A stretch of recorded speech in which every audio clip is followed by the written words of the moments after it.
Bismillahirrahmanirrahim. Assalamualaikum warahmatullahi wabarakatuh. Alhamdulillahi rabbil alamin. Wassalatu wassalamu ala asyrafil anbiya'i wal mursalin nabiyyina Muhammadin wa ala alihi wa sahbihi ajma'in. Amma ba'du. Alhamdulillah, bersyukur kepada Allah Subhanahu wa taala. Pada malam ini kita diberikan nikmat oleh Allah Subhanahu wa taala untuk sama-sama berhimpun di dalam majlis ilmu, dalam kuliah Al-Qawl Al-Mufid ala Kitab Tauhid karangan Al-Syekh Muhammad bin Salih Al-Uthaymin rahimahullahu taala, yang mana kita akan sambung membahaskan berkaitan dengan masail dalam kitab ataupun bab yang pertama, Kitab Tauhid. Yang mana kalau kita lihat, kita berhenti pada masalah yang ke-7, yang ke-6 kita dah huraikan sebelum ini. السابعة المسألة الكبيرة أن عبادة الله لا تحصل إلا بالكفر بالطاغوت ففيه معنى قوله تعالى فمن يكفر بالطاغوت الآية. Baik, yang ketujuh iaitulah masalah yang besar, iaitulah merujuk kepada bahawasanya ibadah tidak akan terhasil melainkan dengan mengkufuri taghut. Ibadat Allah la tahsulu illa bil kufri bi taghut. Ibadah kepada Allah itu tidak terhasil melainkan perlu kufur terhadap taghut, perlu berlepas diri terhadap taghut. Baik,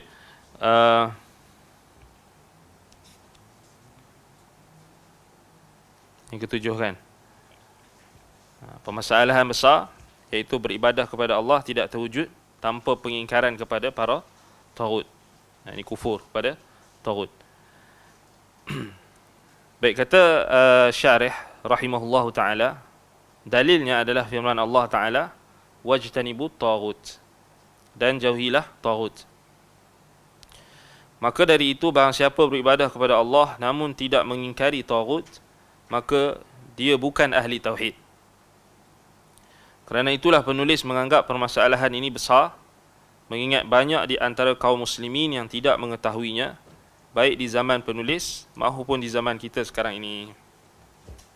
Wallahul musta'an.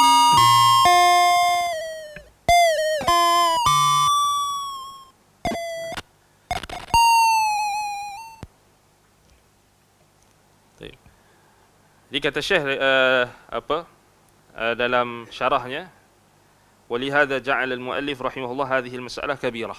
Kenapa disebut di situ mas'alatul kabirah? Maksudnya isu ni adalah isu yang besar. Kenapa? لأن كثيرا من المسلمين جاهلها في زمانه. Kerana ramai di kalangan kaum muslimin yang jahil tentang isu ini, masalah ini. Fi zamanihi maknanya di zaman muallif, di zaman penulis, di zaman pengarang, yakni pengarang kitab tauhid. Wa fi zamanina al-an, dan juga di zaman kita sekarang. Zaman kita sekarang maknanya zaman Syekh Ibn Uthaymin, Syekh Al-Uthaymin, dan zaman kita sama. Maknanya isu ni bukanlah isu yang baru. Jahil akan tauhid ni akan terus berlaku apabila terangkatnya ilmu, matinya alim ulama, berkurangnya ahli ilmu, berkurangnya majlis ilmu, kan? Maka itu kita kata memang sunnatullah. Baik, tambih di sini ada perhatian, situ tambih, la yajuzu itlaqu syarq la yajuzu itlaqu syirki aw al-kufri aw al-la'ni ala man fa'ala shay'an min dhalika لأن الحكم بذلك في هذه وغيرها له أسباب وله موانع فلا نقول لمن أكل الربا ملعون لأنه قد يوجد مانع يمنع من حلول اللعنة عليه كالجهل مثلا أو الشبهة وما أشبه ذلك وكذا الشرك لا نطلقه على من فعل شركا فقد تكون الحجة ما قامت عليه بسبب تفريط علمائهم وكذا نقول من صام رمضان إيمانا واحتسابا غفر له ما تقدم من ذنبه ولكن لا نحكم بهذا الشخص بهذا لشخص معين إذ إن الحكم المعلق على الأوصاف لا ينطبق على الأشخاص إلا بتحقق شروط انطباقه وانتفاء موانعه. Ini perhatian, tambih ni sangat penting. Tidak boleh menghukum ataupun tidak boleh kita menunding jari, menghukum syirik. La yajuzu itlaqu syirk. Tak boleh kita mengitlakkan, kita menuduh orang syirik ataupun kafir ataupun laknat kepada orang yang melakukan sebahagian di antara perbuatan-perbuatan tersebut secara mutlak. Maknanya merujuk kepada apa sahaja yang mungkin pada pandangan kita secara kasar dianya adalah kita boleh katakan sebagai sesuatu yang termasuk dalam kategori taghut, kekufuran misalnya, kesyirikan. Tetapi tengok dekat sini Syekh berikan satu tambih sangat penting. Maknanya tak boleh kita nak menjatuhkan hukum syirik. Yakni maknanya di sini takfir, menghukum orang sebagai syirik ataupun laknat kepada orang yang melakukan maksiat ataupun melakukan kesyirikan, kufur. Maknanya di sini lebih pada takfir muayyan. Takfir kita kata secara spesifik. Maka tak boleh. Tak boleh, la yajuz. Kenapa? Li'anna al-hukma bidzalika fi hadhihi wa ghairiha lahu asbabun wa lahu mawani'. Kerana hukum, maknanya hukum berkenaan dengan syirik, kita nak kata orang tu musyrik, kita nak kata orang tu kafir ataupun kita nak laknat, maka ianya berkait dengan perbuatan-perbuatan tersebut dan juga perbuatan-perbuatan lainnya yang memiliki sebab-sebab dan penghalangnya. Penghalang-penghalangnya.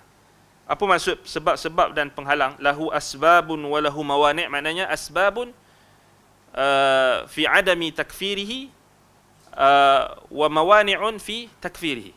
Maknanya sebab yang menghalang untuk dijatuhkan hukuman kufur, hukuman kita kata takfir ke atasnya, ataupun syirik ataupun laknat, ada sebab-sebab yang menghalang, ataupun ada kita kata ada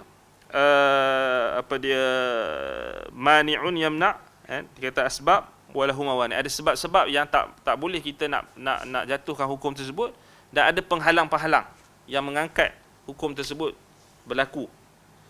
Fala naqulu liman akala riba mal'unun. Maka tak boleh kita katakan kepada orang yang makan riba, kita kata dia dilaknat, dia terlaknat. Maknanya kita ala ta'yin, maknanya spesifik.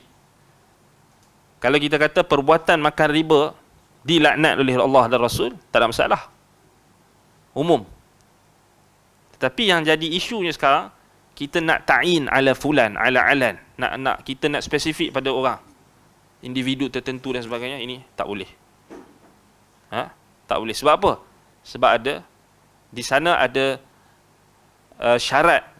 Dalam isu takfir ini, takfir muayyan ni memang berat. Dia bukan boleh suka-suka hati, dia memang sangat-sangat berat. Dan isu ni adalah isu yang paling, orang panggil paling crucial sekali, paling kita kata paling penting sekali dalam permasalahan kitab tauhid. Isu inilah. Sehingga kita katakan sesama ahli tauhid, sesama orang yang mengaji kitab ini pun boleh sampai tahap kafir mengkafirkan antara satu sama lain, sesat menyesatkan antara satu sama lain disebabkan isu ni. Jadi hati-hati. Sebenarnya baru-baru ni ada isu orang seorang ulama muhaqqiq dalam bidang akidah,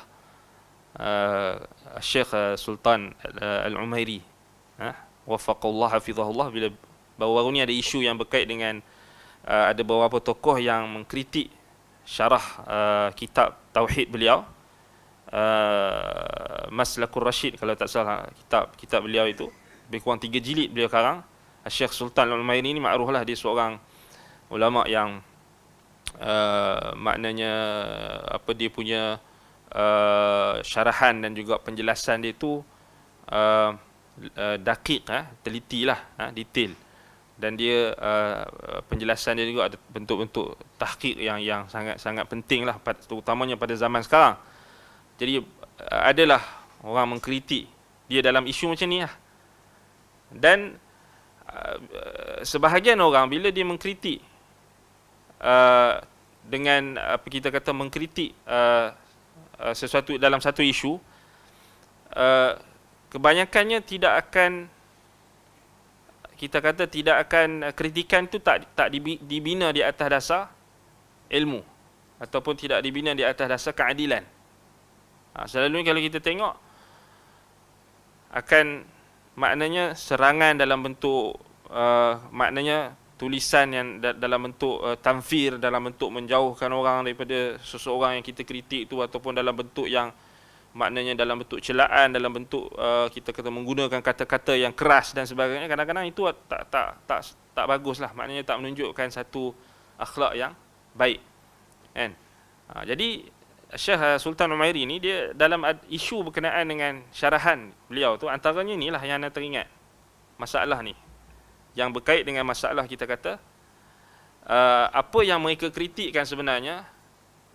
Syekh Al-Utsaimin ada sebut dalam Al-Qaul Mufid, Al-Qaul Mufid. Maknanya sebahagian orang dia tergesa-gesa, dia tak baca Al-Qaul Mufid.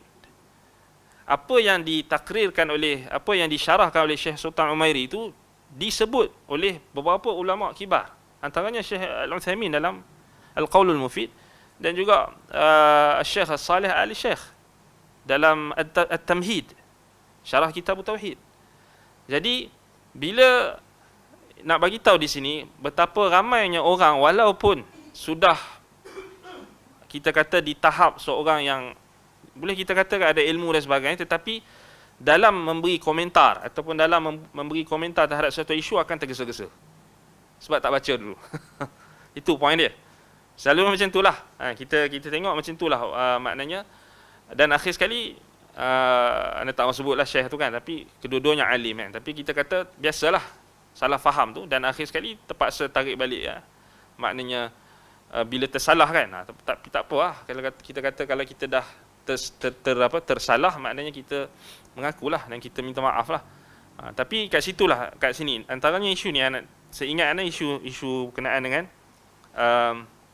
takfir muayyan, dan satu lagi isu yang berat juga, dan kita akan tengok sesama orang yang mengaji tauhid, sesama salafi akan bergaduh, maknanya sampai mengkafirkan ataupun menyesatkan satu sama lain bila sampai bab al-uzru bil jahli. Dan antara yang juga yang kita kata yang menjadi topik yang akan diuji kesalafian seseorang zaman ini adalah isu ni, takfir. Yang lebih spesifik lagi, hari ini kalau kita duduk di barisan sebahagian penuntut ilmu yang semangat ni, kebanyakan mereka inilah yang menjadi pemisah. Maknanya dia akan test kita punya mauqif. Apa pendapat kau tentang fulan dan alan? Contoh, apa pendapat kau? Dia telah melakukan benda syirik sekian. Maknanya sampai tahap dia nak paksa pendapat kita untuk takfirkan fulan dan alan yang kita pun tak jelas tentang situasi dan kedudukan orang tu. Kalau kita tak takfirkan fulan dan alan, kita juga akan dihukum kafir. Kalau kita tak tabdi' fulan dan alan, kita juga akan dihukum mubtadi'. Ini bukan manhaj ahli ilmu. Jadi kita kena elakkan. Selalu macam tu. Selalu macam tu. Dia akan test. Dan antara isu kalau kita belajar kitab tauhid ni, antara isu yang akan dijadikan sebagai ujian untuk test kesalafian seseorang, ketauhidan seseorang, isu takfir, dan juga isu takfir ni maksudnya pecahan dia, takfir, tabdi', tafsik, semualah. Tahzir tu masuk dalam ni juga, masuk dalam pecahan ni juga. Maknanya ini satu isu ni. Kemudian satu lagi isu adalah isu al-uzru bil jahli, keuzuran disebabkan oleh kejahilan. Yang ni isu yang kalau siapa yang mengaji kitab tauhid, siapa yang dalam bidang akidah, inilah yang akan jadi apa? Bahan kita kata apa? Ujian orang untuk test kita. Sebab itu kita kena belajar betul-betul yang isu ni. Kita kena perhati betul-betul isu ni. Baik. Jadi kata Syekh, tengok Syekh kata apa? Vonis syirik, maknanya menghukum syirik. kafir atau laknat berkait dengan perbuatan-perbuatan tersebut, dan juga perbuatan-perbuatan lainnya memiliki sebab-sebab dan penghalang-penghalangnya. Lahu mawani', lahu asbabun wa mawani'. Yang ni perinciannya, kita nak tahu apakah sebab-sebab yang boleh menjatuhkan seseorang kepada kekufuran, dan apa juga sebab-sebab yang boleh menghalang, mawani', boleh menghalang dia untuk jatuh ke dalam kekufuran. Sebab itu kitab yang terbaik dalam isu ini adalah kitab karangan Syekh Ibrahim Ibn Amir Ar-Ruhaili hafizahullah, itulah At-Takfir wa Dawabituhu. At-Takfir wa Dawabituhu, karangan Syekh Ibrahim Ar-Ruhaili. Itu antara kitab yang terbaik dalam menjelaskan tentang isu takfir ni dengan terperinci, maknanya dengan taksil. Sebab itu isu ni lah yang paling bahaya sekali. Paling bahaya sekali sebab bila kita tak faham apa yang dibahaskan oleh ulama berkenaan dengan isu ini, maka itu yang menatijahkan, kita kata, sebahagian di kalangan syabab, di kalangan pemuda-pemuda yang semangat, yang ada hamasah, tetapi mereka kurang kita kata ilmu dan juga tiada pengalaman, maka mereka inilah yang akan terjebak ke dalam yang kita paling takut sekali adalah fitnatut takfir. Sebagaimana yang dikarang satu kitab khusus fitnatut takfir oleh Syekh Al-Albani rahimahullahu taala, ada kitab khusus bincangkan tentang fitnatut takfir. Masalah zaman zaman Syekh Al-Albani rahimahullah, ketika mana syabab-syabab ni semangat dalam nak mengkafirkan orang ni. Kita kena ingat ni, tahzir ni dia mula dengan tahzir dulu. Lama-lama kalau tidak dirawat, kita ingat yang tahzir ni mula-mula macam biasa je tahzir. Tetapi lama-lama kalau tidak dirawat, kalau tidak dibimbing, kita risau dan bimbang mereka akan masuk ke dalam fitnah takfir. Fitnah takfir memang jadi apa? Jadi khawarij lah. Itu na'udzubillah min dhalik. Sebab kita memang nampak sekarang ni banyak kita kata banyak faktor-faktor yang boleh menjuruskan seseorang pemuda syabab yang mungkin ada masalah-masalah, mungkin ada juga berkait dengan masalah lain, masalah mental misalnya, ataupun masalah tekanan emosi, tekanan jiwa dan sebagainya. Itu juga boleh dijadikan satu subjek ataupun topik kajian yang mendorong mereka untuk mengkafirkan orang lain ataupun bermusuh dengan orang lain, atau mentahzir orang lain, atau membid'ahkan tanpa ilmu yang benar, ataupun tanpa kita kata melalui proses yang benar, maknanya dengan bermudah-mudah. Itu kita tak mahu. Sebab itu kita kena ingatkan kawan-kawan kita, sahabat-sahabat kita, jangan bermudah-mudah. Kalau boleh nak cerita tentang keburukan orang tu pun jangan bermudah-mudah. Jangan bermudah-mudah, maknanya kalau kita dah terbiasa mungkin duduk dengan kawan kita, mungkin adalah 2-3 orang yang mungkin terbiasa dah nak, bila dalam duduk sembang tu mesti nak cerita tentang keburukan orang, kita cuba untuk elakkan. Kalau terpaksa, cakap hanya apa yang perlu. Cakap apa yang perlu saja. Jangan kita biasakan, maksudnya untuk kita lebih-lebih, maknanya berlebihan dalam apabila kita bercakap tentang a'radin nas, tentang kehormatan manusia dan sebagainya. Jadi ini antara perkara yang sangat-sangat bahayalah kalau kita tak atasi dengan ilmu yang benar. Baik. Maka dari itu kita tidak mengatakan kepada orang yang memakan riba dia terlaknat, mal'un. Tak boleh. Ala ta'yin maknanya, spesifik, tak boleh. Kerana mungkin ada hal-hal yang mencegah turunnya laknat kepadanya. Ada penghalang. Seperti kerana kejahilannya. Misalnya, atau adanya syubhat, atau adanya penghalang yang lain. Seperti itu jugalah syirik. Kita tidak boleh menyebutnya pada orang yang melakukan sesuatu perbuatan syirik kerana boleh jadi hujjah belum tegak baginya, kerana kelalaian ulama mereka dalam menjelaskan dan menyampaikannya. Sampai tahap ni sekali keuzuran yang diberikan.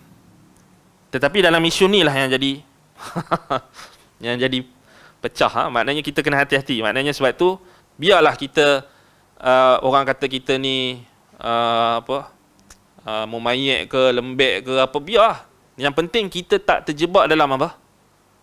mentakfir orang tanpa hak. Kalau kita perasan, sebahagian di kalangan syabab, pemuda-pemuda ni, dia orang semangat, dia orang bila tanya soalan, dia orang nak macam tanya hukum terus. Selalunya bila tanya tentang orang, individu, dia nak suruh, dia kalau boleh, kebiasaannya dia nak satu hukum. Kan? Apa pendapat ustaz tentang tokoh fulan dan alan? Dia nak supaya kita jawab tu satu. Tak boleh ada atau tak boleh, satu je. Ahli tauhid ke musyrik? Dia nak tu. Ahli tauhid ke musyrik? Tak boleh tengah-tengah. Kalau tengah-tengah dia kata ni sesat. Dia kena satu je. Kan? Sunni ke mubtadi'? Salafi ke hizbi? Salafi ke ikhwani? Dia nak satu je. Jadi orang macam ni kita kata, bayangkan kita, maknanya kita, kalau anak kita buat salah, ataupun ada kesalahan dan sebagainya, isteri kita buat salah, kalau kita tatbiq macam geng-geng Ghulatul Tahzir ni, agak-agak isteri kita jadi apa? Tahzir habis kan? Kalau isteri tu kaki tahzir, suami kaki tahzir, memang habis betul tak? Anak pula kaki tahzir juga, habis Sebab kita tahu, maknanya kita sebagai manusia, kita tahu kita ada kekurangan, betul tak? Kita semua ada kekurangan, kita ada salah dan silap.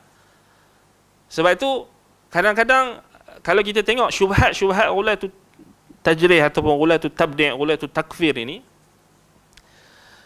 mereka menolak apa yang disebut sebagai muwazanah. Muwazanah. Maknanya muwazanah ni kita kata apa? Timbang. Kan? Dia berkata, ini memang kalau kita tengok daripada zaman tahun 90-an lagi ataupun 2000, memang diperdebatkan isu fiqh muwazanah ni. Sampai satu tahap, seakan-akan sebahagian golongan ini, mereka mengisytiharkan siapa yang mengatakan adanya fiqh muwazanah, maka dia bukan salafi, dia bukan ahli sunnah, dia terkeluar daripada ahli sunnah. Maknanya sampai macam seakan-akan macam mereka kata ni ijma' salafi pada zaman moden. Mereka katalah, mereka dakwah, tapi sebenarnya tidak. Kalau kita buka dalam Siyarul A'lam An-Nubala, perkataan Fudail bin Iyad kalau tak salah, ataupun Sufyan bin Uyainah, jelas maknanya muwazanah tu memang ada. Muwazanah ni apa? Maknanya seseorang individu tu kita kena timbang apa kebaikan dia dan apa keburukan dia. Kalau kebaikannya itu lebih banyak, maka tidak disebut keburukannya. Itu kaedah. Kalau keburukannya lebih banyak, keburukannya itu ataupun keburukannya itu lebih memudaratkan dan banyak, tidak disebut kebaikannya dan disebut keburukannya. Kaedah penting. Itu muwazanah. Dan berapa banyak juga nukilan perkataan Syekhul Islam Ibn Taymiyah rahimahullahu ta'ala mentakrirkan perkara yang sama. Begitulah juga Al-Hafidh Ibn Abdul Bar mentakrirkan perkara yang sama. Al-Zahabi dalam Siyarul A'lam nukilkan daripada Fudail bin Iyad dan juga sebahagian di kalangan salaf. So, praktikal lah. Sebab apa? Cuba kita tatbikkan dekat anak dengan isteri kita, cukup. Kalau kata anak kita buat salah sikit, kita terus hajar dia, kita terus pukul dia, kita terus marah dia, kita terus laknat dia, kita terus tahzir dia, halau dia, buang dia. Agak-agak ada tak orang boleh hidup dengan itu yang jadi masalah, tu yang jadi penderaan dan sebagainya. Kawan kita, kalau setiap kali kita kawan, keburukan dia itu saja yang kita nampak dan kita jaja, memang tak ada kawan lah kita. Betul tak? Dan silap-silap, tak ada lah, last sekali semua orang ada kekurangan. Macam apa yang mereka buat dekat guru-guru mereka. Setiap kali dia berguru dengan seorang individu, dia nampak keburukan tu dijaja, dia tinggalkan guru tersebut. Kemudian dia pergi kat guru yang satu lagi, keburukan yang dia nampak juga, dia tinggalkan keburukan yang dia jajah. Last sekali tak ada guru. Itu betul lah, last sekali syaitan yang guru dia. Kan? Jadi maknanya tak praktikal. Maknanya kalau kita cuba untuk tatbiq benda tu, kita cuba tatbiq, yakni praktikkan pada diri kita, pada keluarga kita, pada isteri kita, pada anak kita pun tak boleh. Betul tak? Sebab itu kita kata sebenarnya muazanah tu memang ada. Dan bukanlah orang yang kata fiqh muazanah ni ikhwan muslimin, dia hizbiyun, dia sururiyun ke, tak. Sebenarnya orang yang kata dengan fiqh muazanah tu, orang yang muazanah tu, dialah sebenarnya kita kata apa? Orang yang ikut manhaj salaf. Jadi masalahnya bila sebahagian orang dia ambil fatwa ulama ni, dia ambil fatwa ulama, dia kata tengok ulama ni kata muazanah tak ada. Kena fahamlah konteks. Dia maksudkan bila orang tu jelas-jelas keburukannya lebih banyak. Contohnya ahlul bid'ah wal ahwa. Memang jelas-jelas lah orang yang menyeru kepada kesesatan. Memanglah time tu memanglah tak ada muazanah. Sebab kita nak ingatkan orang tentang kesesatan dia. Contohnya orang yang sebarkan hadis palsu. Kat situ tak ada lah muazanah. Pasal dah terang-terang dia sebar hadis palsu contoh. Ataupun dia menyeru kepada kesyirikan. Jelas-jelas. Atau menyeru kepada bid'ah. Sahibul bid'ah yad'u ila bid'atihi. Yang menyeru kepada bid'ahnya. Maka kita kata kat situ memanglah tak ada muazanah. Tapi masalahnya bila geng-geng ni depa ambil hak yang apa yang ditanzilkan, yang dipraktikkan kepada ahli bid'ah, kepada orang beriman, kepada saudara mereka sendiri, kepada ahli sunnah, kepada ahli ilmu.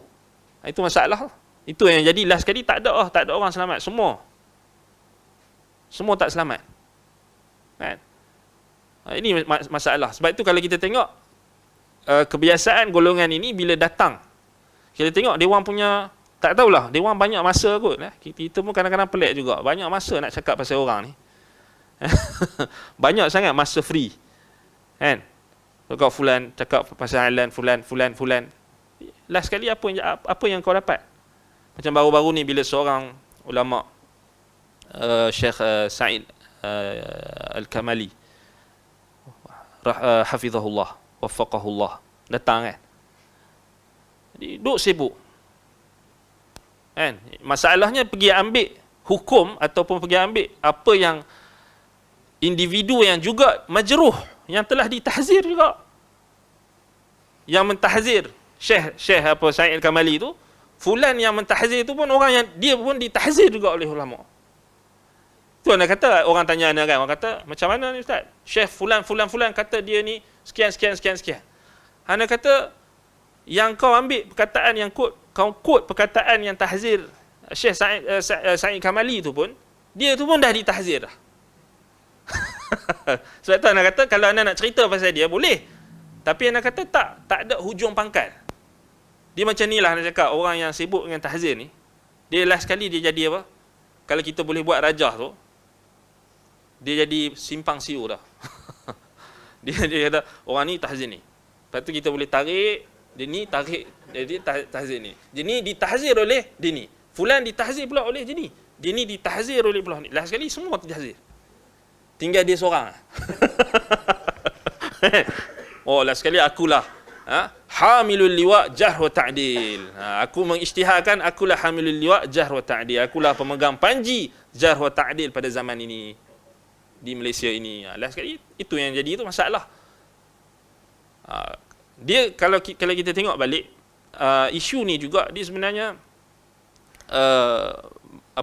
kalau kita tengok pengkaji luar yang bukan mereka bukan tengok dari sudut gerakan. Apabila mereka melihat sebenarnya gerakan yang dia orang panggil gerakan yang kita kata yang mereka kata salafi lah. Mereka kata gerakan yang macam ni mereka panggil lah nama macam-macam lah, Madkhali, macam-macam kan dan sebagainya. Dan kalau kita tengok balik, dia memang sebenarnya ada memang kita tak nafikan apa yang disebutkan oleh para ulama, iaitulah masuknya golongan-golongan yang dipanggil madsusun, mereka yang menyelinap masuk ni di kalangan kita pun tak kenal siapa di belakang, sebalik belakang mereka ni yang ada tujuan-tujuan yang tertentu, terutamanya tujuan-tujuan politik. Kita pun tak tahu kan, kita pun tak kenal. Tiba-tiba orang tu main kata, Syekh Fulan-Fulan ni telah mentahzir Fulan. Syekh Fulan-Fulan yang dia kata tu pun kita tak kenal, betul tak? Macam mana kau memenatkan akal orang awam untuk tahu benda yang dia pun tak boleh nak tahu? Betul tak? Itu kata last sekali, simpang siur. Tak ada dah orang yang selamat. Sebab tu kalau kita tengok dalam pendedahan sebahagian masyayikh berkenaan dengan isu ghulatul tahzir dan sebagainya, ni memanglah ada sebahagian mereka yang terpengaruh ni, mereka yang baik dan sebagainya, soleh, baik dan sebagainya, tak nafikan. Tapi ada juga yang melibatkan, kita kata, perkara-perkara yang melibatkan politik dan sebagainya, dan ini kita kata kita tak maulah nak import budaya-budaya yang tak baik ni di kalangan penuntut ilmu dekat negara kita, betul tak? Kita tak mau benda-benda yang negatif, kita tak mau, kita ambil yang baik je. So isu yang jadi masalahnya bila dia pergi import masalah, isu apa benda yang tak ada kaitan, dia mari. Itu yang jadi masalah. Sebab tu kita kena ingatkan benda ni. Baik. Jadi kata Syekh lagi di sini,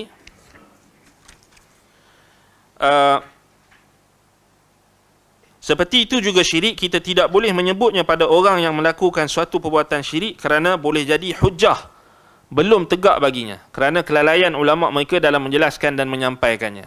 Ini kat sini memanglah akan ada isu lah. Maknanya akan, sebab apa? Sebab perbezaan khilaf yang berlaku adalah pada adakah, macam mana dhabit kita nak tetapkan iqamatul hujjah tu. Itu ada perincian dia. Macam mana kita nak kata tertegak hujjah tu? Adakah semata-mata usulul bayan ataupun zuhurul bayan, jelasnya penjelasan, sampainya penjelasan itu sudah dikira sebagai tertegak hujjah atau perlukan penjelasan lagi? Memang itu ada perbahasan. Baik, kemudian kata Syekh lagi, seperti itu juga jika kita mengatakan barang siapa berpuasa Ramadan kerana iman dan mengharapkan pahala, maka dosanya yang telah lalu akan diampuni. Namun kita tidak boleh menghukumi hal ini untuk orang tertentu. Kita ambil hadis tu umum, man shama ramadana imanan wa ihtisaban ghufira lahu ma taqaddama min dhanbih. Siapa yang berpuasa pada bulan Ramadan dengan penuh keimanan dan penuh pengharapan, maka akan diampunkanlah dosa-dosa yang telah lalu. Kemudian kita kata anta telah diampunkan dosa. Boleh tak? Tak boleh. Atau saya telah diampunkan dosa berdasarkan hadis ini. Boleh tak? Tak boleh. Macam tu, kalau macam tu pun tak boleh, sama juga yang lawannya. Lawannya maksudnya ancaman. Hadis-hadis yang berbentuk atau nas-nas yang berbentuk ancaman, yang berbentuk amaran ataupun ancaman ataupun hukuman, maka kita tak boleh nak hukum ala ta'yin. Kita tak boleh hukum secara spesifik. Baik, tidak boleh berlaku bagi peribadi-peribadi tertentu kecuali setelah syarat-syaratnya terpenuhi dan tidak ada penghalang-penghalangnya. Masalahnya kita tahu tak? Kan, orang tu puasa Ramadan, kita nampak zahir Ramadan, tapi adakah kita tahu apa yang di sebalik dia, kat rumah dia macam mana? Tak tahu kan? Jadi benda-benda macam ni lah syarak memerintahkan kita untuk apa? Serahkan kepada alimul ghaibi wasyahadah. Serahkan kepada Tuhan. Benda-benda yang kita tak, maknanya ada sebab-sebab dan penghalang, kita tak disuruh dan diperintahkan untuk tatabu', untuk mencari-cari, untuk menuruti apa orang tu buat, apa yang dia buat. Kalau dia salah sikit kita nak macam ni, bahaya. Sebab itu kaedah yang disebutkan oleh para ulama, nahnu nahkumu bidzawahiri wallahu yatawallas sarairi. Kita menghukum manusia berdasarkan zahir. Kalau dia baik, baik lah. Kan? Kita tengok dia baik, baik. Dia solat. Dia puasa. Okay, dia Muslim. Dia menjaga hubungan dia dengan Allah. Dia menjaga hubungan dia dengan manusia. Akhlaknya baik. Okay, baik. Nahnu nahkumu bidzawahiri. Wallahu yatawallas sarairi. Allah lah yang menguruskan ataupun Allah lah yang menghukum isi hati manusia, sarair, rahsia-rahsia manusia. Berbeza dengan ghulatul tajrih, ghulatul tabdi', mereka menghukum ala sarair manusia. Sebab itu mereka ni macam, mereka ni macam semua macam mereka nak duduk tempat macam mereka ingat mereka ni macam Huzaifah bin Al-Yaman, sahibu sir Rasulullah sallallahu alaihi wasallam, penyimpan rahsia. Mereka rasa macam mereka ni penyimpan rahsia.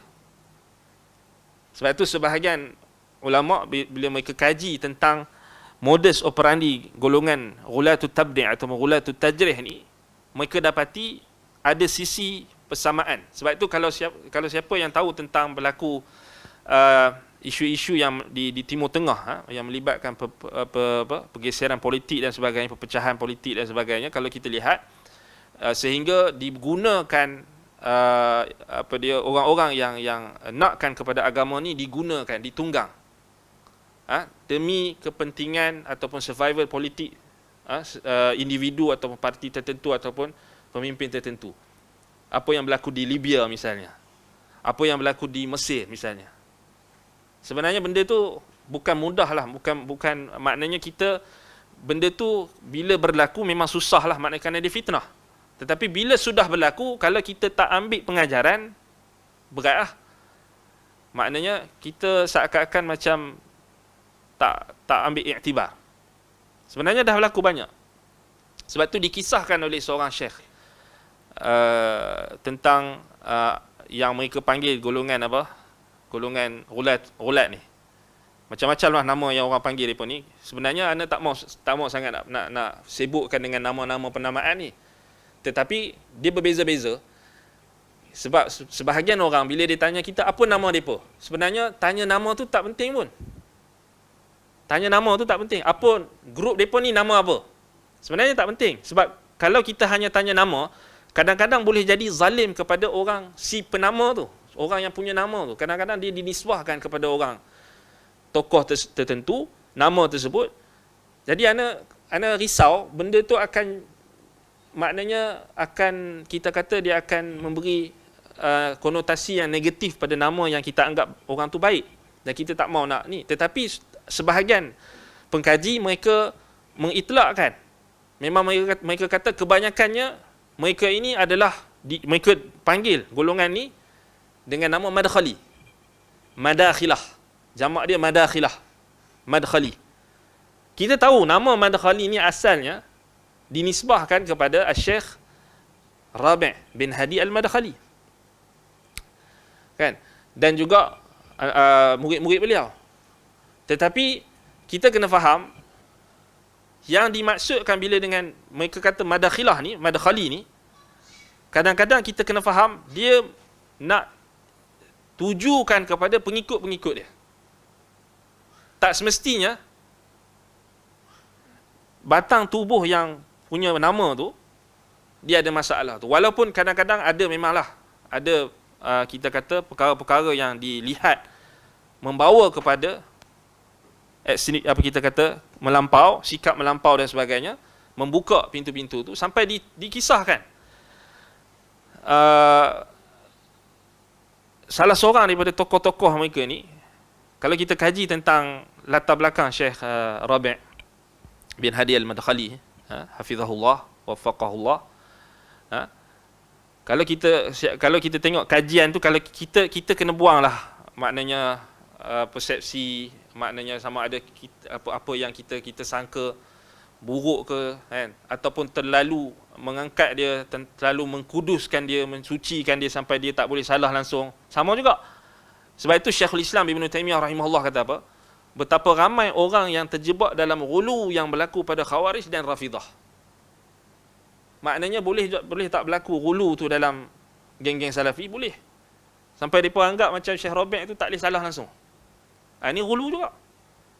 Dan kalau kita kaji tentang latar belakang beliau, kalau kita tengok, ini ada satu teori lah. Jadi ana nak sebut teori ni, tapi tak bermakna ana setuju. Tak bermakna ana setuju. Iaitulah beliau pada asalnya 13 tahun terlibat dalam dakwah Ikhwanul Muslimin. Asalnya. Kemudian beliau isytiharkan taubat dan beliau membantah Ikhwanul Muslimin yang beliau katakan dengan macam-macam lah apa yang beliau dah rad dan bantah, dan ulama-ulama membantahlah kesalahan-kesalahan dan kekeliruan mereka dan sebagainya. Tetapi bila sebut 13 tahun dalam Ikhwan Muslimin, dia ada satu teori kata seakan-akan macam maknanya pengaruh-pengaruh Ikhwan Muslimin tu masih lagi berbaki pada beliau. Bila anda cakap macam ni memang kena tahzir terus kan? Sebab dah sentuh imam. Tak, kita kena objektif lah. Kita hormat Syekh, tetapi kita nak bagi tahu perangai-perangai orang ni yang duk sebalik, guna nama sebalik Syekh ni. Seakan-akan macam, kalau sentuh sikit Syekh Robert ni macam sentuh Nabi. Dia samalah yang geng apa yang taksub dengan apa so called apa Ahlul Bait lah apa benda kan, yang dakwa tu sama juga, ghulu. Yang ghulu pada Ahlul Bait, yang ghulu pada Habib, sama. Perangai sama. Yang ni ghulu kepada individu tertentu sehingga apa? Dia jadikan perkataan Syekh Robert tu macam mizan neraca. Dan ini berlaku di Sudan dan di beberapa negeri, beberapa negara, di Mesir dan sebagainya, sampai tahap dikisahkan. Yang ni anda dengar sendiri cerita ni. Di mana geng-geng ini mereka melantik setiap negeri atau setiap negara, setiap wilayah tu ada amir dia. Dia macam dah jadi macam apa? Tanzim. Yang mereka tahzir, yang mereka kata ini hizbi dan sebagainya, dalam masa yang sama mereka buat juga. Faham tak? Mereka bina tanzim. Mereka, sebab itu Syekh Faisal Al-Jasim, beliau sebut apa? Hum yaj'aluna rududuhum atau rududahum ala al-hizbiyah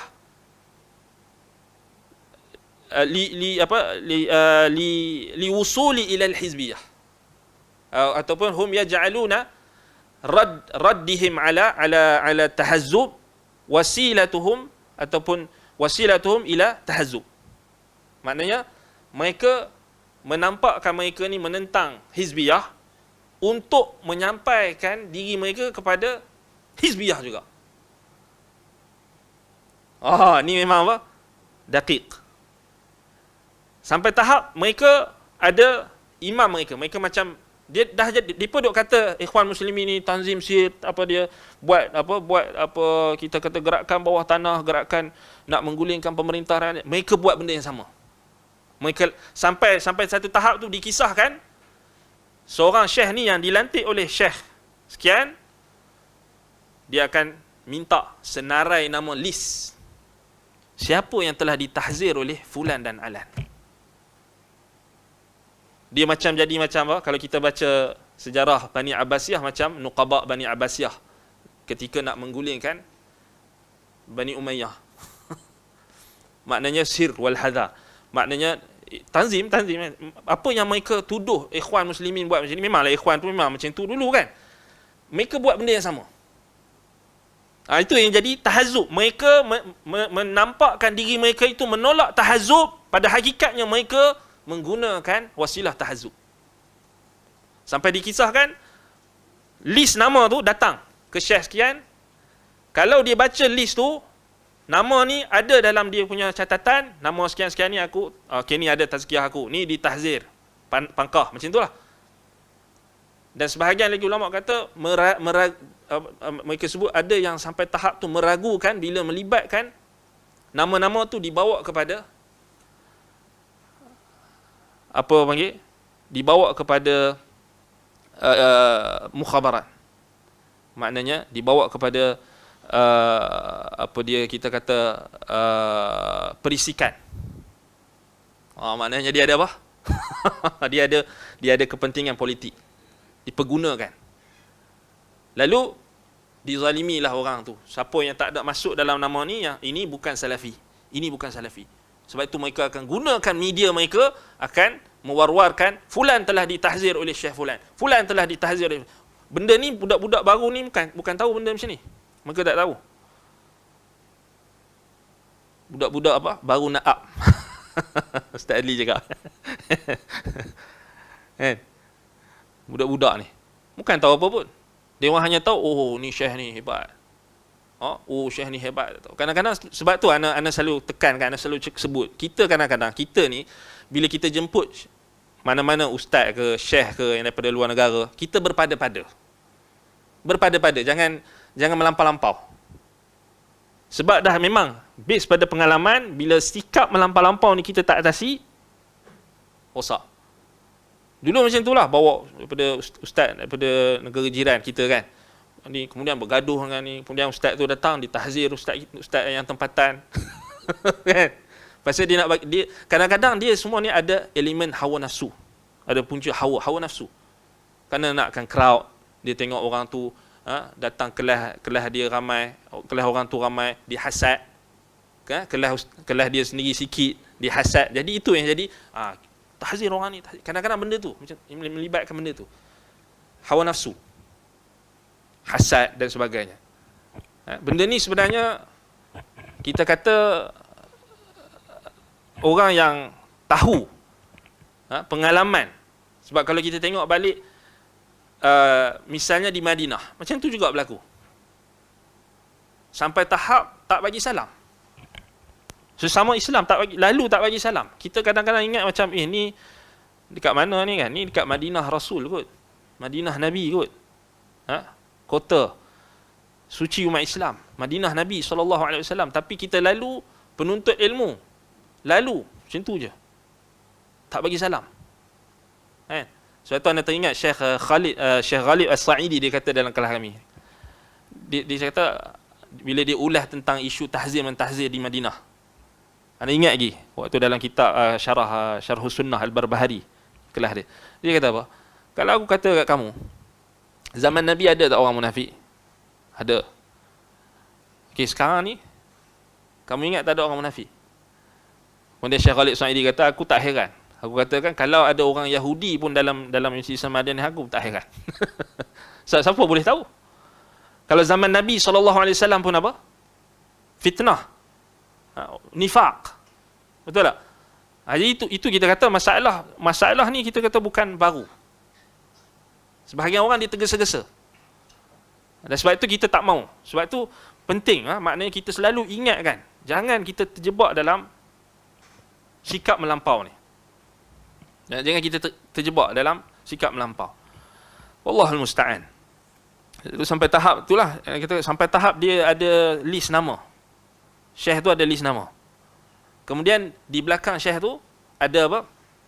Individu, ada tangan-tangan gaib yang kita pun tak tahu. Kita hanya percaya saja, rupa-rupanya dipergunakan. Kan? Sampai tahap benda ni bukanlah hanya kata kita dapat maklumat tu, maklumat yang kita just baca daripada internet. Tak, maklumat yang kita memang kita kata yang berdasarkan apa yang kita tengok, tatabuk, kita tengok apa yang berlaku, kemudian kita timbangkan dengan apa yang disebutkan oleh masyayikh. Kan? Tinggal kita nak bukukan je. Kalau nak bukukan boleh. Maknanya penting sebagai ibrah. Sebab kalau kita tengok balik sampai tahap mereka ni tak ada kerja, mereka akan tatabuk orang yang mereka tak puas hati tu, mereka akan macam ni lah, kita kata macam cyber troopers. Dia punya perangai macam cyber troopers ataupun sitro kan, bagi sitro kan, cyber troopers kan sekarang kan macam-macam. Maknanya dia akan sampai tahap mereka ni akan upah orang-orang yang tak ada kerja, akan korek balik. Contohnya macam dia tak puas hati dengan apa? Contoh Abu Talhah kan. Dia tak puas hati dengan Abu Talhah. Dia akan korek. Facebook Abu Talhah tu dia akan cari yang hak mana yang lama-lama kena Abu Talhah zaman-zaman apa muda-muda dulu. Dia akan cari, dia akan buat isu. Macam tu sampai tahap tu. Kan kalau orang tu ada dia punya post-post, selalunya dia orang akan guna macam tu, dan juga mereka akan buat fitnah. Wal iyadzu billah. Na'udzubillahi minal fitan ma dhahara minha wa ma batan. Kadang-kadang kita ni mudah terpedaya bila dia orang datang dalam apa? Yalah kita tengok kan baik, tengok apa? Berakhlak, tetapi rupa-rupanya tidak. Dia macam khawarij lah kita kata. Syubhat mereka ni macam khawarij. Sangat bahaya. Sebab tu ana sebut ni sebab kita pernah berhadapan. Bukan sekali. Banyak kali. Anda boleh umpamakan pertempuran kita dengan mereka ni Ana rasa ratus-ratus kali rasanya. Kalau kita boleh pinjam Abu Ja'far Al-Mansur kata dekat anak dia Al-Mahdi. Waktu Abu Ja'far Al-Mansur nasihat kat anak dia Khalifah Bani Abbasiyah, Khalifah Abbasiyah yang kedua Abu Ja'far Al-Mansur, ketika dia nasihatkan anak dia Al-Mahdi. Kau tahu tak Al-Mahdi? Kau tahu tak anakku Muhammad? Berapa dalam kerajaan ayahanda ni, berapa pemberontakan yang ayahanda telah apa? Hapuskan? Tak tahu. 300. 300. Maksudnya dia ada 300 pengalaman. Anda boleh kata nak pinjam perkataan Abu Ja'far Mansur tu, anda kata anda bertempur dengan mereka ni bukan baru. Bukan baru. Dah lama. Tak ada lah sampai 300 lah, kita tak kira pun. Tapi nak bagi tahu dahsyat. Dahsyat. Dan berapa ramai ulama-ulama yang berhadapan dengan mereka dan tak ada kekuatan untuk lawan. Sebab memang Allah Taala tak jadikan kita ni nak apa, kita nak kalahkan mereka dengan apa, kita kata kita kalahkan mereka dengan hujah, tetapi nak kalahkan mereka dari sudut pengikut mereka, pengaruh mereka penguasaan media massa. Sebab memang majoriti mereka yang memegang media-media. Dia punya influence, pengaruh tu mereka pegang. Sama ada di Timur Tengah ataupun di negara kita. Yang inilah kita kata yang ada. Maknanya mereka akan menggunakan segala wasilah untuk mengerahkan. Dia senang lah. Kena tunggu tahzir dia. Dia datang semboyan daripada syekh tu, tahzir fulan, maka akan berlakulah tahzir. Itu sebab tu kita kata benda ni last kali dia sendiri tak boleh kawal. Yang tokoh tu sendiri tak boleh kawal. Pasal apa? Dah semua anak-anak murid dia saling mentahzir. Last kali dia pun kena tahzir. Sampai macam tahap tu. Tahap tu kita pun tak tahu mana satu nak pakai ni, tahzir siapa. Sebab tu benda tahzir memang tak, cara mereka tu memang tak betul. Bukan kita kata tak ada langsung tahzir, tapi kita kena faham lah seadanya lah. Bukannya kita diperintahkan bila kita tengok individu seorang fulan tu buat salah, kita kena pergi ikut dia, tengok dia apa dia buat.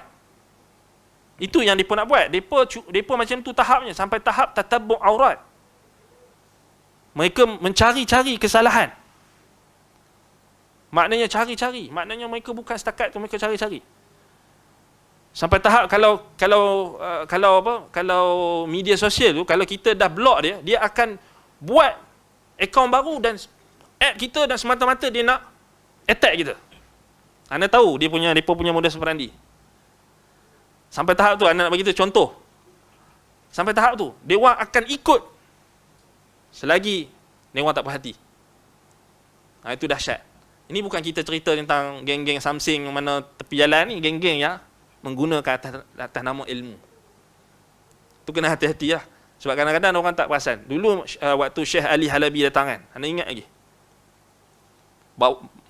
Masuk bawah pintu pejabat anak, sampul surat.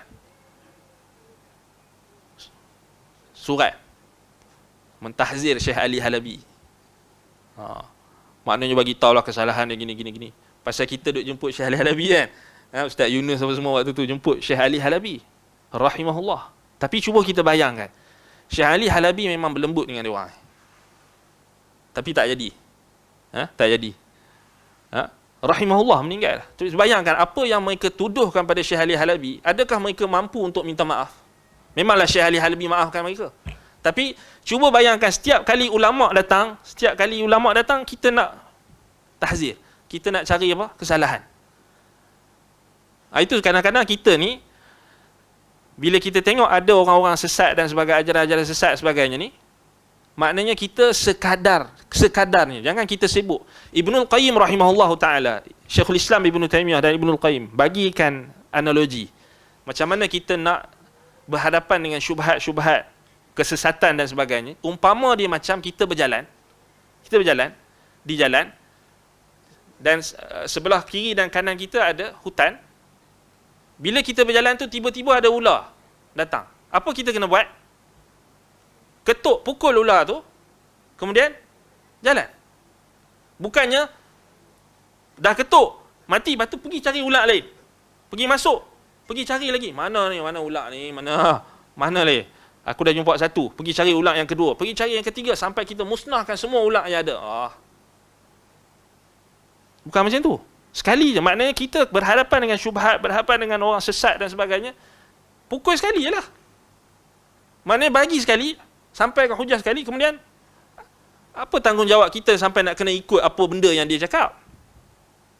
Itu jadi masalah sebahagian orang kita ni, dia ikut lah sekali, tak ada kerja. Allahul musta'an. Baik. Kata Syekh lagi, ketika kita melihat seseorang buang hajat di tengah jalan, apakah kita mengatakan kepadanya semoga Allah melaknatmu? Bila kita tengok orang Syekh bagi contoh ni, orang tu tengah buang hajat di tengah jalan. Memanglah dalam hadis Nabi sallallahu alaihi wasallam kata ittaqu mala'in al-mala'ina. Maknanya apa? Hindarilah perbuatan-perbuatan yang mengundang laknat, celaan orang.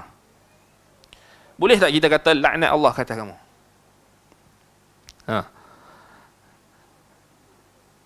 Jawapannya tidak. Kecuali jika yang dimaksudkan adalah laknat seperti yang disebutkan dalam Nabi sallallahu alaihi wasallam, ittaqul mala'ina. Lalu orang-orang melaknat orang ini dan membencinya, mereka juga memandangnya sebagai yang tidak beradab dan menyakiti kaum muslimin, maka seperti ini perkaranya lain lagi. Maknanya ini isu lain. Orang yang qada hajat tadi, buang hajat tengah jalan, boleh tak kita laknat dia? Tak boleh. Baik, tapi kalau orang yang melakukan perkara yang boleh mengundang laknat, contohnya bawa kereta tak bagi signal, undang laknat tak? Ni paling kena laknat sekali kat Malaysia ni. Betul tak? Betul tak? Bawa kereta masuk tak pandai guna signal. Ini paling pantang sekali kan. Maknanya bila orang buat macam tu, dia mengundang celaan orang. Apalah celaka orang ni. Maksudnya dia memudaratkan. Ini kita kata tak boleh. Yang ni termasuk dalam ittaqul mala'inah. Yang tu memang kita kata tak boleh nak kawal. Sebab memanglah benda menyusahkan orang kan. Menyusahkan orang. Jadi orang automatik keluar benda yang apa? Tak baik. Tak semestinya laknat ni boleh jadi celaan. Tetapi yang Syekh maksudkan adalah laknat yang kita ta'yin. Maknanya kita laknat Allah ke atas kamu. Yang tu bukan. Yang tu tak boleh. Yang tu tak boleh. Maknanya yang tadi macam tak bagi signal tadi tu, maknanya celaan lah. Dia bukan dia memang laknat dari sudut bahasa. At-tardu ar-rahmatillah. Dijauhkan daripada rahmat Allah. Yang tu tak boleh. Kan? Baik. Memohon kepada kuburan adalah perbuatan syirik. Namun kita tidak boleh mengatakan kepada orang tertentu yang melakukan perbuatan tersebut bahawa dia musyrik sebelum kita mengetahui hujah sudah tertegak kepadanya, atau kita mengatakan dia musyrik jika dilihat daripada kondisi zahirnya. Ini antara perkara yang Syekh sangat berhati-hati. Takkan nak kata Syekh Ibn Uthaymin ni murji'ah kot. Ada orang berani kata Syekh Salih Al-Uthaymin murji'ah. Sebab mereka dia kata Syekh Sultan Umairi murji'ah. Inilah geng-geng Ghulatul Tahzin ni lah. Mereka cukup pantang dengan Syekh Sultan Umairi. Padahal ni Syekh Salih Al-Uthaymin. Sebab tu tengok Syekh kata apa? Fadu'a'ul qabri syirkun. Doa minta kepada kubur syirik. Lakin la yumkin an naqula li syakhsin mu'ayyan fi'luhu hadha musyrik. Ataupun mu'ayyan fa'alahu. La yumkin an naqula li syakhsin mu'ayyan fa'alahu hadha musyrik. Tak mungkin kita, tak boleh kita nak mengatakan individu yang tertentu itu yang melakukan perbuatan syirik itu kita kata dia musyrik. Hatta na'rifa qiyamal hujjah alaihi. Sampailah kita tahu tertegak hujah kat atasnya. Au naqul, atau yang nak kita lebih nak selamat lagi, kita kata hadza musyrikun bi'tibari zahiri halihi. Dia musyrik dari sudut zahirnya. Dari sudut kita kata dari sudut zahirnya kita kata perbuatan dia itu syiriklah. Musyrik, tapi kita nak confirm dia itu adalah musyrik. Tu hati-hati. Hati-hati. Bi'tibari zahiri halihi. Sebab kita, memanglah kita tak nafikan, kita kata perbuatan dia itu syirik, tak syirik.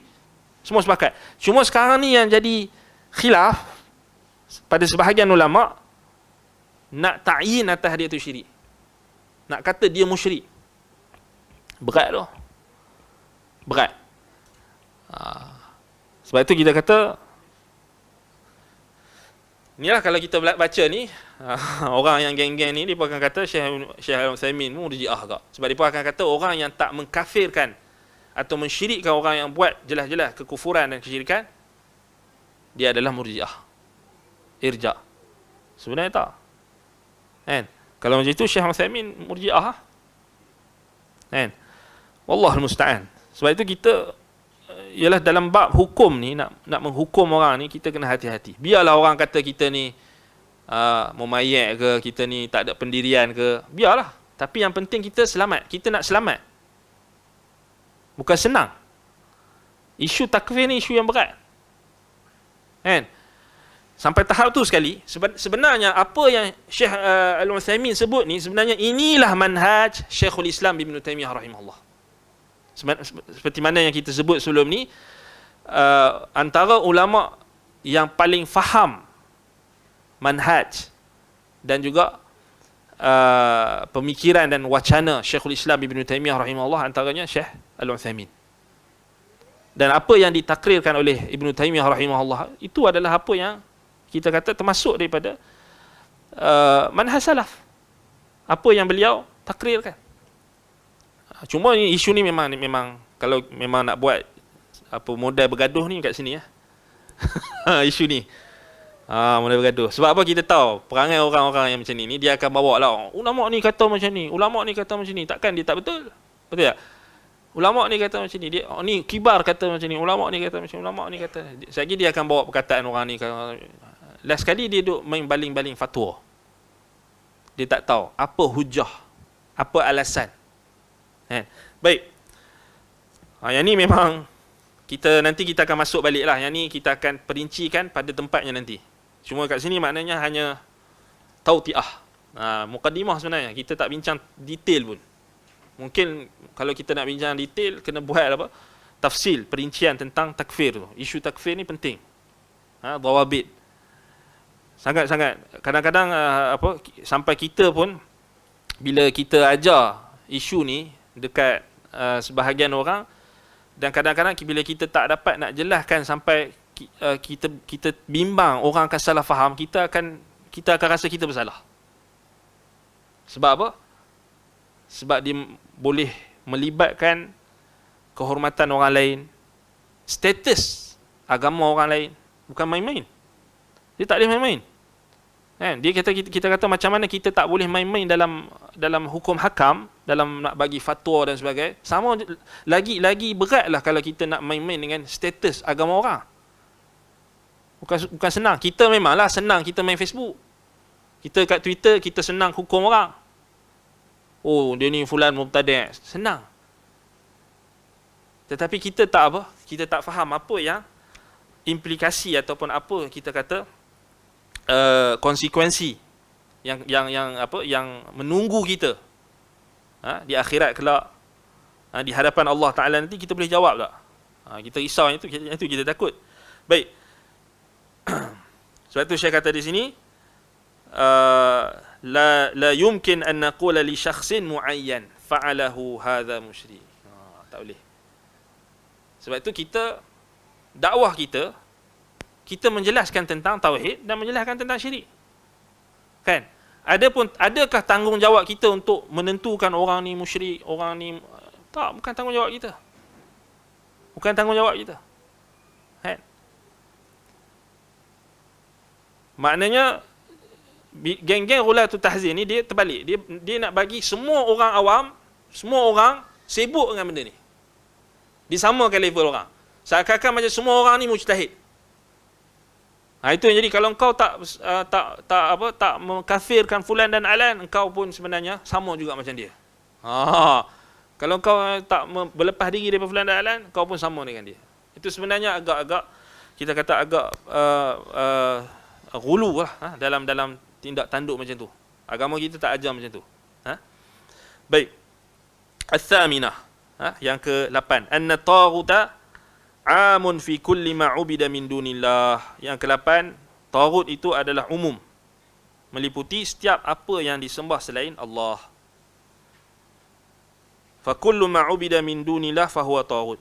وقد عرفه ابن القيم بأنه كل ما تجاوز به العبد حده من معبود أو متبوع أو مطاع فالمعبود كالصنم والمتبوع كالعالم والمطاع كالأمير. Ini kita dah bincang sebelum ni. Taghut itu yang seperti mana yang ditarifkan oleh Imam Ibn Qayyim rahimahullah. Kullu ma tajawaza bihi al-'abd haddahu min ma'budin aw matbu' aw muta'. Setiap yang sesiapa sahaja yang melampaui batas, hamba di kalangan hamba yang melampaui batasannya, yakni syariat Allah dan juga batasan yang ditetapkan min ma'budin, iaitu apa? Daripada yang disembah, au matbu' ataupun yang diikuti atau yang ditaati.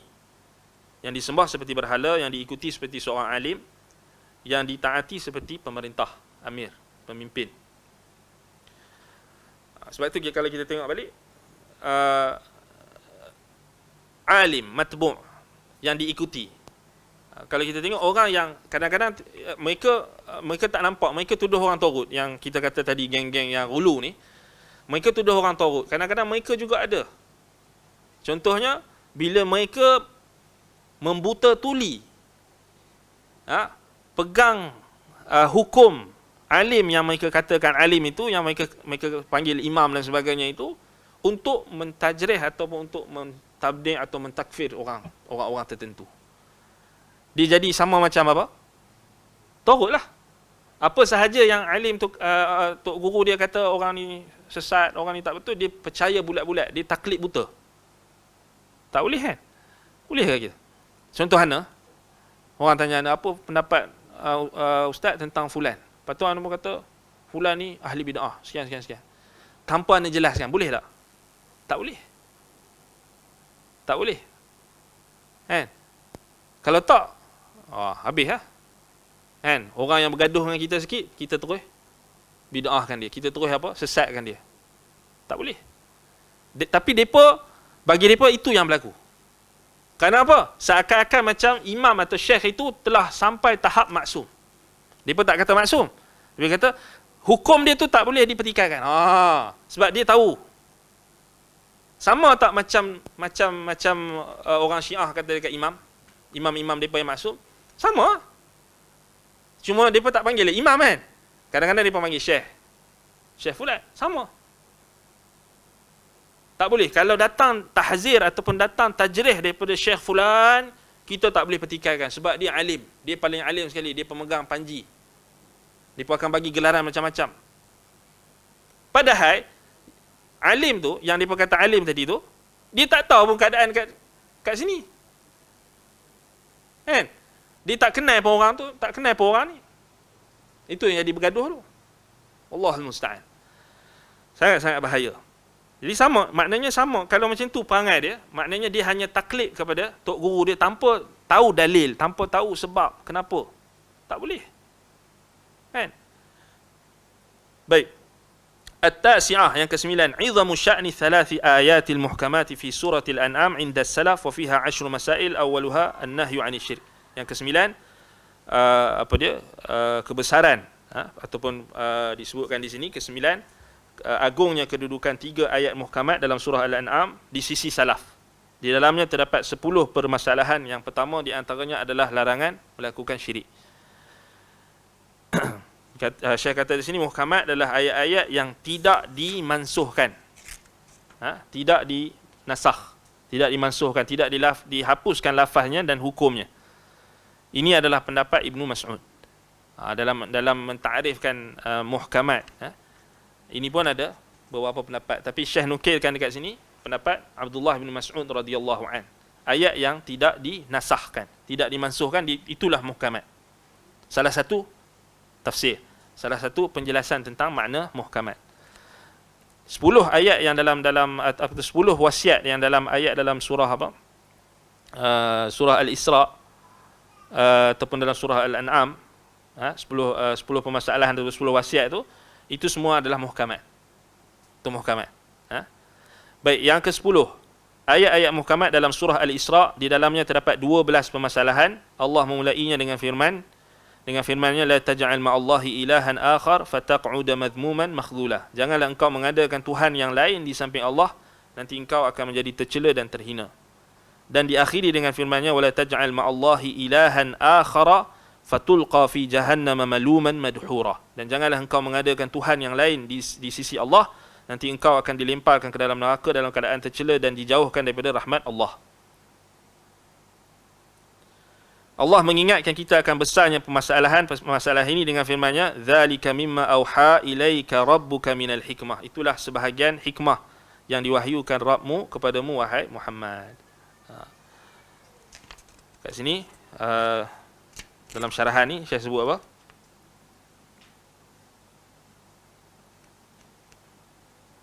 Ini Syekh ulang lah, Syekh ulang balik yang ni. Jadi kita baca sampai 10, 11. Habis waktu dah? Habis dah?